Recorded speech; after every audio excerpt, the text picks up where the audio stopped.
Bientôt on va voir le circuit John Whisky. Nicolas Vodka.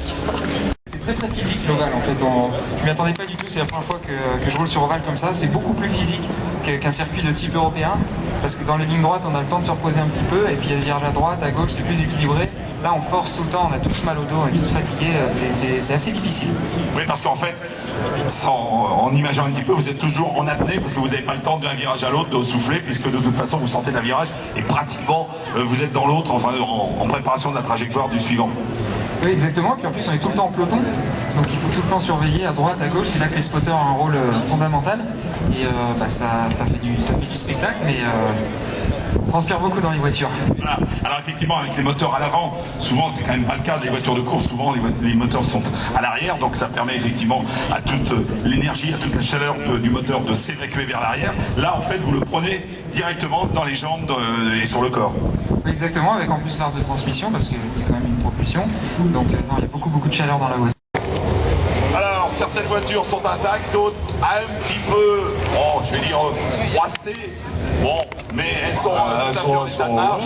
Bon, il manque effectivement peut-être des éléments de carrosserie parce qu'ils ne sont pas très importants. Une aile, ça ne pose pas de problème pour la voiture pour qu'elle fonctionne normalement. Donc les mécaniciens ont fait au plus pressé. L'essentiel, c'était quelqu'un de très pointilleux, très sourcilleux et qui veut effectivement que les voitures soient dans un état parfait de sécurité. Et donc dans cette petite finale, alors petite finale ça ne veut pas dire, c'est pas péjoratif petite finale, on reprend dans cette finale les pilotes les moins bien classés des deux demi-finales, tout simplement, ce n'est pas absolument pas péjoratif. Alors on va retrouver 6 voitures à la minute des plus belles courses, parce que c'était incroyable.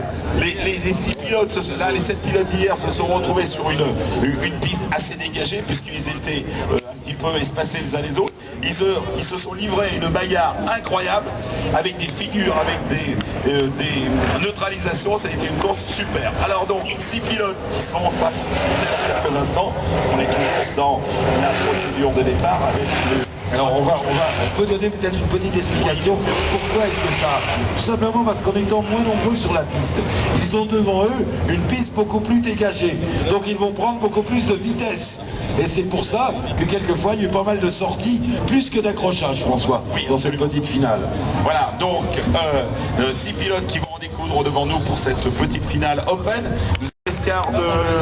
Des établissements chassés, la Chevrolet Corvette va en terminer sur cette procédure. Elle va rentrer dans quelques instants à l'intérieur du circuit et cela va nous permettre d'assister au premier départ de cette petite finale open.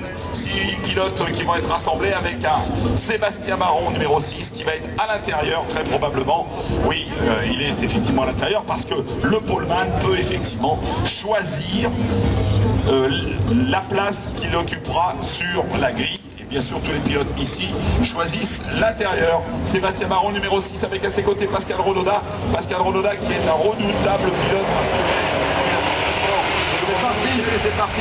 Sébastien Baron avec Joachim Camaron, le numéro 5, qui est rivé à son pare-choc. Et Pascal Rodona qui a perdu une place dans la bataille puisqu'il est à l'extérieur et qu'effectivement il vaut mieux être à l'intérieur sur ce circuit. Voilà, c'est très chaud là-bas, ils sont pratiquement à deux de front. Voilà, ça revient Pascal Rodona qui revient sur Sébastien, sur l'homme de tête. Pour l'instant, les pilotes sont toujours, bien entendu, tous en ligne de mire dans la ligne droite. C'est un peu le repérage, ça, dès l'instant que, donc on peut dire pour 6 voitures, c'est quand même relativement proche les uns des autres, alors que nous venons de passer le premier quart de la course, sans intervention, c'est bon. Ça tourne très régulièrement, et on le constatait ça tout à l'heure lors des premières... Mener à un train de sénateurs, dirais-je, l'ensemble du plateau, c'est-à-dire 60 km/h. Les voitures sont sagement alignées derrière la Plescar, c'est la procédure absolue. Voilà, les voitures qui viennent se replacer. Et on évacue les morceaux de carrosserie de la piste pour éviter... Voilà, et puis on remet également là-bas le tracé intérieur du circuit qui a un petit peu souffert parce qu'effectivement il est parti en tête à queue.